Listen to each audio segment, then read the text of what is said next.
Salut à toutes et à tous, bienvenue sur cette vidéo. Aujourd'hui, je vais évoquer comment structurer sa campagne publicitaire Facebook. Donc quand je dis Facebook, c'est Instagram également, ça appartient au même groupe. Et aujourd'hui, je vais vous présenter une petite stratégie, la structure globale que vous devez adopter lorsque vous créez des campagnes publicitaires sur Facebook. Je vous laisse avec l'introduction et on enchaîne juste après.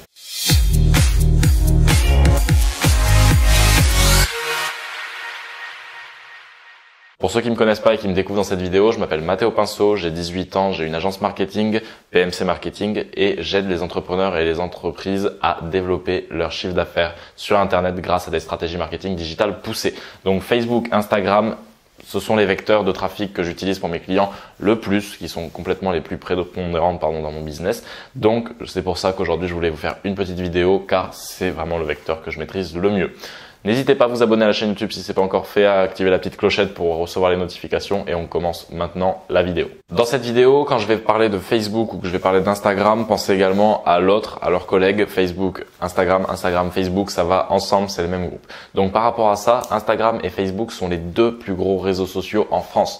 Chaque jour, je ne sais plus combien il y a d'utilisateurs, mais ça se compte en millions de personnes actives chaque jour en France et dans le monde, je vous raconte même pas.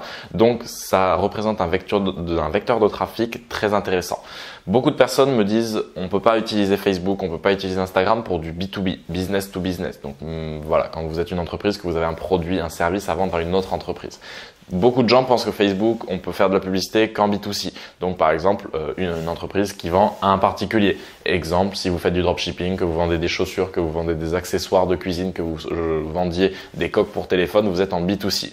Maintenant, par exemple, moi avec mon agence, quand je fais des campagnes publicitaires ciblées pour l'agence, pour obtenir des calls avec des clients qualifiés, pour ensuite pouvoir les convertir et les faire essayer mes services, là on est sur du B2B. Donc après on adopte des stratégies différentes. Il y a des ciblages qui vont nous permettre de toucher différentes personnes en fonction de nos objectifs, mais sachez que c'est tout à fait possible également de faire du B2B sur Facebook.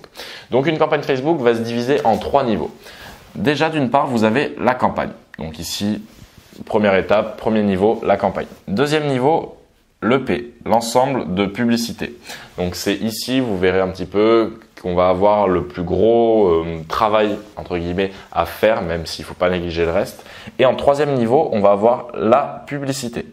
Donc comme je vous l'ai mis, voilà, ça se divise en trois niveaux. La campagne, les ensembles de publicités et la publicité en elle-même. Donc vous voyez déjà, on n'est pas là juste à taper un petit texte et hop, ça balance une publicité.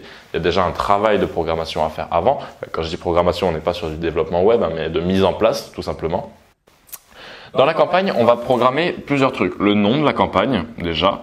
Donc par exemple, ayez des noms clairs, ça vous servira. Alors ça influe pas sur votre campagne, mais ça vous servira à vous y retrouver derrière quand vous serez dans votre business manager et que vous allez commencer à enchaîner les publicités, que vous allez en avoir beaucoup. Ça va être plus simple si vous avez des jolis titres en majuscules qui décrivent clairement l'objectif de la campagne et ce pourquoi vous avez mis cette campagne en place. Donc admettons qu'aujourd'hui je fais une campagne voilà pour obtenir des calls. Voilà, donc obtention.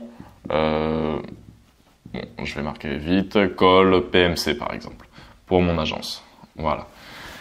Maintenant, deuxièmement, on va définir l'objectif dans la campagne. Et là, beaucoup de personnes ne définissent pas les objectifs de leur campagne. Et c'est une très grosse erreur. Donc, à partir de là, vous allez devoir définir les objectifs. Très important. Quand vous faites une campagne publicitaire, on va pouvoir avoir plusieurs objectifs qui vont entrer en compte. Vous allez pouvoir faire une campagne pour des j'aime par exemple. Si vous avez une page Facebook que vous avez envie de l'animer, vous allez vouloir avoir des j'aime. Vous allez pouvoir faire une campagne publicitaire pour obtenir des leads. Donc comme je vous le disais, obtenir des contacts par exemple de personnes qualifiées que vous allez pouvoir ensuite appeler, avoir en call, en visioconférence pour les closer et leur vendre vos services. Donc ça peut être un objectif aussi. Ça peut être un objectif de vue de vidéo par exemple. Si vous voulez qu'une vidéo soit vue, et encore je suis un peu... j'anticipe un petit peu trop parce que la vue de la vidéo, ça rentre vraiment dans une case spécifique d'une stratégie poussée, mais je vais pas y venir dans cette vidéo parce que là sinon ça commencerait à être un petit peu long et à donner beaucoup trop de contenu. Beaucoup trop de contenu pour une seule vidéo. J'ai pas envie de vous saturer le cerveau. C'est pas question de contenu où je fais des langues de bois. C'est juste vraiment pour que vous puissiez assimiler ça aussi rapidement. Donc vous allez avoir les vues de vidéo. Qu'est-ce qu'on va avoir d'autre? On va pouvoir par exemple avoir l'objectif de vendre aussi, tout simplement, l'objectif de conversion. Donc vous devez vraiment bien définir votre objectif de campagne. Maintenant, rien ne vous empêche de faire plusieurs objectifs. Mais qui dit plusieurs objectifs dit plusieurs campagnes. Par campagne, c'est un seul objectif. Un seul objectif pour pas vous perdre dans la campagne, pour savoir exactement le but de cette campagne. Mais après, chaque campagne peut être mise en relation. Par exemple, si aujourd'hui je fais une campagne de vue de vidéo et que je la mets en relation avec la campagne accès vente, on va pouvoir coupler ces deux campagnes publicitaires pour donner encore plus d'appui au message qu'on veut véhiculer et à l'intérêt, au retour sur investissement de notre campagne publicitaire, de notre stratégie globale. Parce que quand je dis stratégie globale, les gens me disent oui, tu mets juste une campagne publicitaire en place.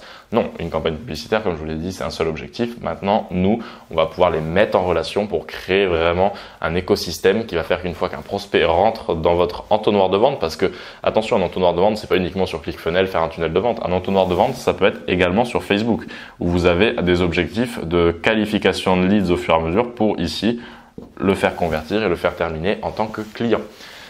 Maintenant, deuxièmement, on va avoir l'ensemble de publicité. Deuxième niveau.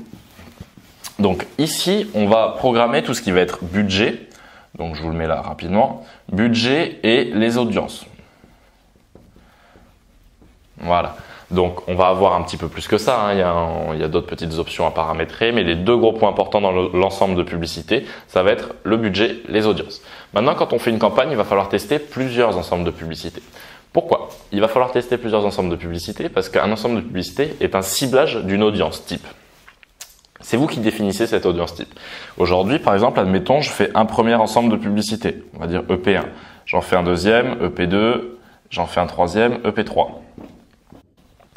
Admettons qu'ici, je cible les femmes passionnées, qu'est-ce qu'on voulait? Ouais, obtention d'école, par exemple. Je cible les femmes et hommes intéressés par, je sais pas, par exemple, ou qui sont propriétaires d'une petite entreprise. Voilà, ça c'est quelque chose qu'on peut cibler, par exemple, sur Facebook. Donc ici, je fais un premier ciblage.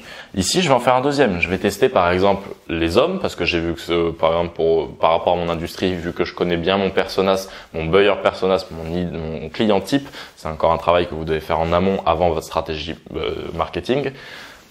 Je vais savoir qu'il y a plus d'hommes. Donc, je vais tester ici les hommes avec, par exemple, pour centre d'intérêt. J'ai des intérêts en tête, mais je peux pas vous les dire comme ça. Allez, intéressé par Facebook for Business, par exemple. C'est le Facebook du business, donc c'est toutes les personnes qui ont des business managers. Et ici, on va tester un troisième ciblage où, par exemple, on va dire bon, maintenant, je fais un truc un petit peu plus mixte.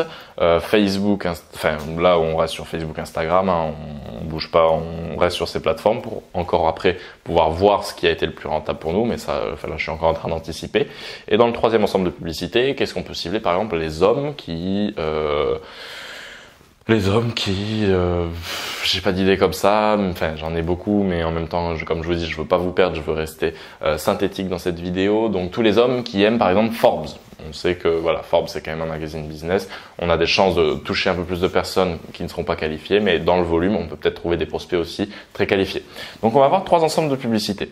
Maintenant, l'objectif de ces trois ensembles de publicités, ça va être de trouver quelle audience va être la plus rentable. Parce que forcément, dans ces différentes audiences, il y a peut-être des ciblages qui vont moins correspondre à nos prospects types. On se sera peut-être aussi un peu trompé, mais c'est le but de tester. C'est pour trouver réellement quelles sont les publicités et les ensembles de publicités gagnants. Une fois qu'on aura trouvé cette combinaison, on va pouvoir capitaliser dessus pour avoir d'énormes résultats. Là, je vous ai mis trois ensembles de publicités. Je pense que c'est vraiment le minimum. Moi, je teste toujours au moins trois ensembles de publicités, si ce n'est beaucoup plus. Il y a des clients pour qui on a testé 5, 10 ensembles de publicités et derrière chaque ensemble de publicités, on décline en différentes pubs.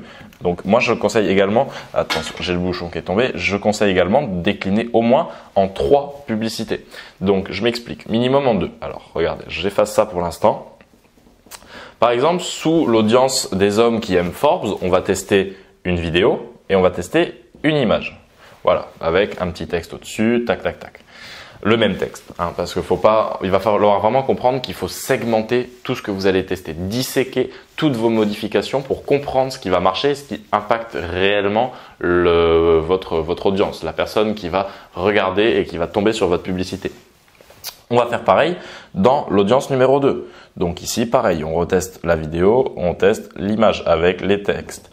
Donc par exemple, moi, je conseille également de tester encore plus de publicité si vous avez le budget, parce qu'attention, si aujourd'hui, dans la campagne, on compte dépenser 30 €, on a déjà 3 ensembles de publicités, donc on va dire allez, 10 € par ad set. Donc quand je dis ad set, c'est les ensembles de publicité, désolé, c'est vrai que je vois beaucoup de vidéos en anglais par rapport à ça, donc j'ai le vocabulaire anglais qui me rentre dans la tête. Et donc ici, on a par exemple 2 pubs, donc qui vont tourner à 5 € chacune. Voilà, donc là, on a 5 €. Voilà. Donc forcément, là, ça va faire 5, 10, 15, 20. Si j'en rajoute là 20, 25, donc au final, on va dépenser 25 € par jour. Donc si à la base, vous aviez prévu 30 €, ben, en une seule journée, vous allez avoir fini quasiment votre budget. Donc après, c'est à vous de voir en fonction de ce que vous êtes prêt à dépenser dans votre campagne publicitaire. Mais il est intéressant de tester, et moi, je teste toujours en plus. J'aime bien tester la même image, mais avec un texte ici différent. C'est-à-dire que je ne vais pas écrire la même chose qu'ici parce que le texte, alors dans le texte il y a encore pas mal de techniques de copywriting qui rentrent en compte pour faciliter la conversion, des éléments à mettre à tel endroit pour attirer l'œil, une grosse phrase d'accroche bien visible, bien pertinente, sur laquelle il faut bien se concentrer, passer énormément de temps de recherche aussi. Donc c'est pour ça, je teste différents textes et je fais pareil, je fais encore une vidéo avec un texte différent ici. Bon là voilà, ça ressemble à rien le tableau, j'en ai conscience mais j'espère que vous comprenez en tout cas au fur et à mesure de mes explications. Donc on fait pareil pour le deuxième ensemble de publicité, on met les mêmes pubs, hein, on duplique donc la publicité image avec le texte 1, la publicité image avec le texte 2, on les remet là, idem pour les vidéos, on met les mêmes publicités sous chaque ensemble de publicités. Maintenant, on va pouvoir démarrer la campagne. On a tout en place. On sait pourquoi on fait notre campagne, on sait qui on va cibler et on sait comment on va les cibler, avec quelle publicité, avec quel support. Donc maintenant, on va pouvoir commencer à tester. Et c'est là que ça va être intéressant parce que moi, je conseille généralement de laisser au moins 3 jours de test. Il y en a qui disent 5. En fonction de votre budget, ça va, on va dire, osciller entre 3 et 5. Si vous tournez à 5 € par jour, vaut mieux laisser tourner 5 jours. Si vous tournez à 10, 15 € par jour, on peut se permettre de laisser 3 jours. Admettons qu'aujourd'hui, on ait dépensé du coup 30 € dans la campagne, qu'on ait fait 3 ventes avec l'ensemble de publicité numéro 3, qu'on en ait fait 5 avec la 2 et qu'on en ait fait par exemple 1 avec l'ensemble de publicité 1. On va comprendre, déjà, c'est pas sorcier de comprendre qu'il y a un ensemble de publicités qui est plus rentable, qu'il y a une audience qui est plus réceptive à ce qu'on a lui proposé, vu qu'on a réussi à faire des ventes. Et encore, mon exemple est pas bon parce qu'à la base, je voulais des calls pour PMC. Donc, admettons qu'on ait obtenu 5 leads, qu'on ait fait 5 appels avec des prospects grâce à cette publicité, 3 ici et 1 appel ici. Donc, on comprend que c'est cet ensemble de publicités qui est le plus rentable. Donc, à partir de là, on va déjà pouvoir éliminer les deux qui sont moins rentables, qui nous font perdre de l'argent tout simplement. Enfin, pas forcément perdre de l'argent parce que c'est toujours du lead, c'est de la data qu'on va pouvoir réexploiter et sur le long terme augmenter cette LTV de la data. C'est même pas vraiment de la LTV parce que pour l'instant elle n'a pas de V en fait, de value. Donc pour l'instant, mais voilà, ça rentre dans votre système, dans votre entonnoir de vente, dans votre système de conversion. Et là, du coup, on va pouvoir ensuite analyser.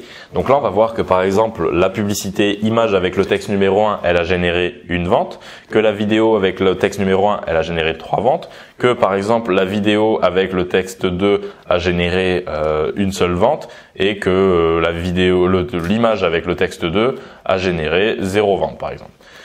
Donc là, on comprend que c'est évidemment, encore une fois, c'est pas sorcier, vous le comprenez vite, que c'est cet ensemble, c'est cette publicité qui match le mieux avec cet ensemble de publicités.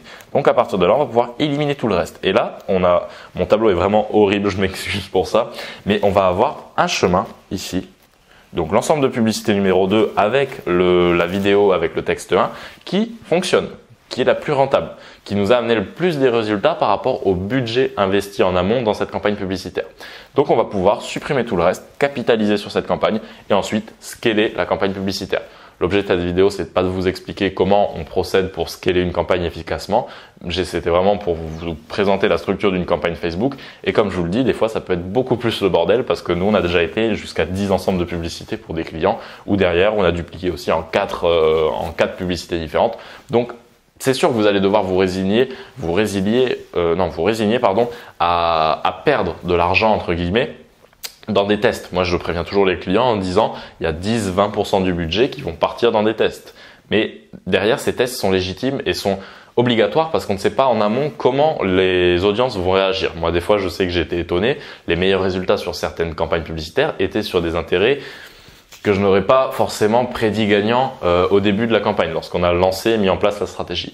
Au final, il n'y a que le test qui va vraiment vous révéler ce qui marche et vous ne pouvez pas le deviner vous-même. Donc, forcez-vous vraiment à analyser vos chiffres, à être vraiment pragmatique, à laisser ces 3 jours de test également et soyez pragmatique dans l'analyse de vos résultats. Maintenant, si vous êtes sur de la vente, si vous êtes sur du leads, regardez juste celle qui vous apporte le plus de ventes, qui vous apporte le plus de leads. Maintenant, si vous êtes sur de la vue de vidéo, sur du j'aime, il va falloir regarder d'autres métriques à côté. Mais encore une fois, cette vidéo n'est pas axée à vous expliquer comment analyser une campagne publicitaire. J'en ai terminé avec cette vidéo, j'espère qu'elle vous a plu. Si c'est le cas, n'hésitez pas à me le dire dans les commentaires et à mettre un petit pouce bleu, ça me ferait très plaisir que vous me témoigniez un petit peu votre soutien. Proposez vos feedbacks parce que j'attends que ça, que vous me proposiez vos contenus, les contenus que vous voulez voir sur cette chaîne YouTube pour ensuite pouvoir produire des vidéos de qualité à ce sujet pour vous permettre de développer votre business. C'était Mathéo, j'espère vous revoir très vite. Je vous dis à la prochaine pour une nouvelle vidéo. Ciao, ciao.